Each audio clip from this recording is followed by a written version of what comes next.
Field marshal Syed Asim Munir نے حکومت تبدیلی کی افواہوں کو مسترد کر دیا۔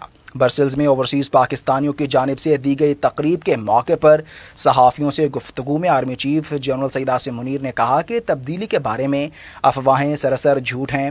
یہ افواہیں پھیلانے والے حکومت اور مقتدرہ دونوں کے مخالف ہیں۔ Army chief field marshal Asim Munir نے کہا کہ سیاسی مصالحت سچے دل سے معافی مانگنے سے ممکن ہے، جبکہ معافی مانگنے والے فرشتے رہے اور معافی نہ مانگنے والا شیطان بن گیا۔ انہوں نے کہا کہ خدا نے انہیں اس ملک کا محافظ بنایا ہے، اس کے علاوہ کسی عہدے کی خواہش نہیں ہے۔ ایک سوال پر army chief field marshal Asim Munir نے کہا کہ سیاسی مصالحت سچے دل سے معافی مانگنے سے ممکن ہے۔ آرمی چیف نے سیاسی مصالحت پر گفتگو کے دوران تخلیقی آدم سے متعلق قرآنی آیات کا حوالہ دیتے ہوئے کہا کہ تخلیقی آدم کے بعد ابلیس کے سوا سب نے آدم کو خدا کا حکم سمجھ کر قبول کیا۔ معافی مانگنے والے فرشتے رہے اور معافی نہ مانگنے والا شیطان بن گیا۔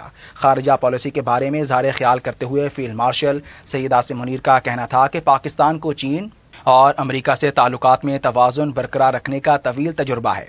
ایک دوست کے لیے دوسرے دوست کو قربان نہیں کریں گے۔ آرمی چیف نے مزید کہا کہ صدر ٹرمپ کی امن کی خواہش جینین ہے، اسی لیے نوبل امن انعام کے لیے نامزد کرنے میں پہل کی ہے۔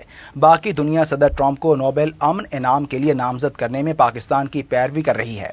فیلڈ مارشل عاصم منیر نے بھارت کو خبردار کیا کہ بھارت پراکسیز کے ذریعے پاکستان کے امن کو تباہ نہ کرے۔ ان کا مزید کہنا تھا کہ افغان حکومت طالبان کو پاکستان میں دھکیلنے کی پالیسی بند کرے۔ ایک پاکستانی کے خون کا بدلہ لینا ہم پر واجب ہے۔ علاوہ ازیں آرمی چیف نے وزیر اعظم شہباز شریف کے خلوص کے ساتھ 18 گھنٹے کام کرنے کو سراہتے ہوئے کہا کہ وزیر اعظم پاکستان اور کابینہ نے جنگ کے دوران جس عزم کا مظاہرہ کیا وہ قابل تعریف